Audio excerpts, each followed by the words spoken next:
ठिकाणावर आहे काय, ये आत्मचिंतन होना चाहिए। Thank you so much. Thank you so much, Speaker sir, for giving me this opportunity.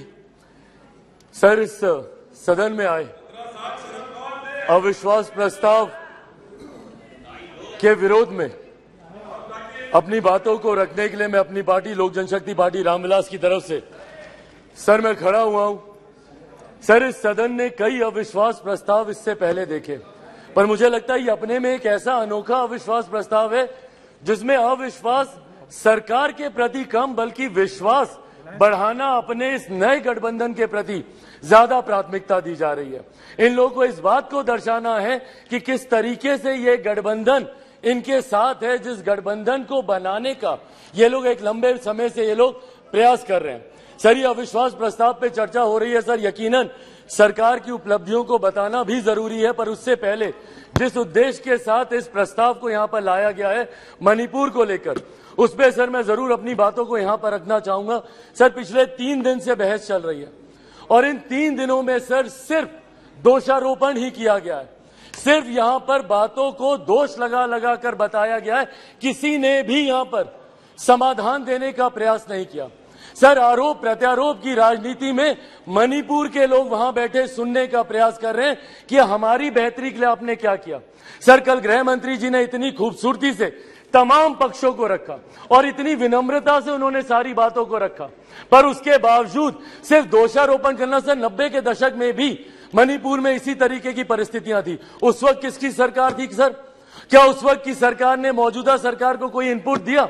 क्या उस वक्त के सरकार में बैठे लोगों ने कितनी बार इस सदन में चर्चा की? कितनी बार किन लोगों ने उस चर्चा का जवाब दिया? कल तमाम ये बातें आदरणीय गृह मंत्री जी ने रखी। सर, ये लोग गए थे मणिपुर, बहुत अच्छी बात है, जाना चाहिए ये, पर सर ये कलेक्टिव रिस्पॉन्सिबिलिटी होनी चाहिए, सेलेक्टिव रिस्पॉन्सिबिलिटी नहीं। सर, जो लोग मणिपुर गए थे यही लोग सर बिहार भी गए थे। बिहार में क्यों नहीं ये लोग गए दरभंगा? क्यों नहीं गए ये लोग अरवल? क्यों नहीं गए ये लोग मुजफ्फरपुर? अभी बछवाड़ा में सर एक छोटी सी बच्ची के साथ दुष्कर्म करके 10 साल की बच्ची, उसको तेजाब छिड़क कर उसको जलाकर मार दिया गया। उसके शरीर को अपने ही घर में 10 फीट गड्ढे में उसको दफना दिया गया। दलित महिला के साथ सर मुजफ्फरपुर में दुष्कर्म करके उसके शरीर को 2 टुकड़ों में काटकर अर्धनग्न व्यवस्था में सर खेत में फेंक दिया गया। क्यों नहीं गए ये लोग वहां पर?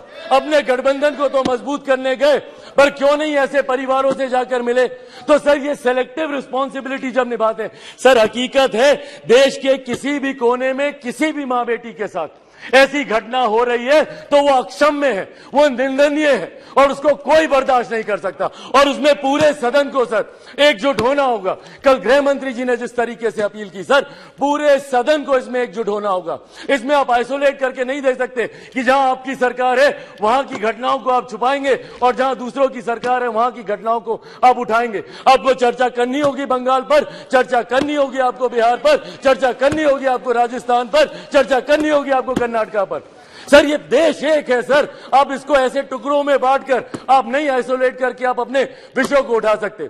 और यही कारण है सर कि देश की जनता का विश्वास हमारे प्रधानमंत्री आदरणीय नरेंद्र मोदी जी पर हर चुनाव के साथ बढ़ता जा रहा है।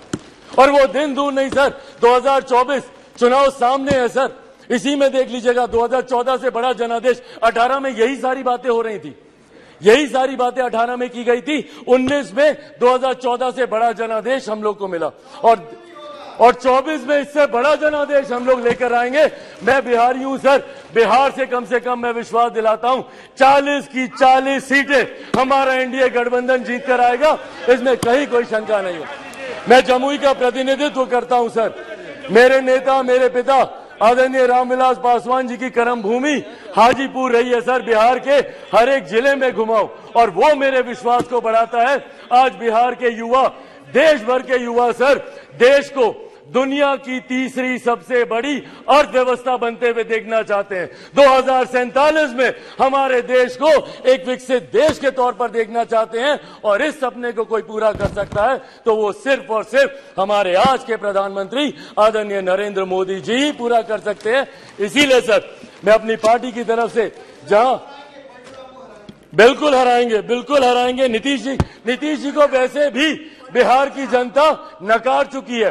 2020 के परिणाम दिखाते हैं, तीसरे नंबर की पार्टी बन गए, आधे से ज्यादा प्रत्याशी उनके चुनाव हार गए। तो जिनको बिहार की जनता ने रिजेक्ट कर दिया, देश की जनता उनको कैसे अपनाएगी, ये बहुत बड़ा सपना दिन में ये देख रहे हैं। इसी के साथ साथ मैं इस सदन में आए इस अविश्वास प्रस्ताव के विरोध में अपनी बातों को रखते हुए लोक जनशक्ति पार्टी रामविलास पूर्ण समर्थन हमारी एनडीए की सरकार, हमारे मौजूदा प्रधानमंत्री आदरणीय नरेंद्र मोदी जी को देती है। बहुत बहुत धन्यवाद सर। लॉकेट चटर्जी। नमस्कार, मैं हूं मानक गुप्ता।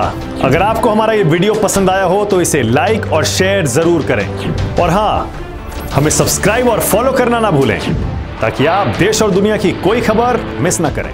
तो जुड़े रहिए हमारे साथ और देखते रहिए News 24।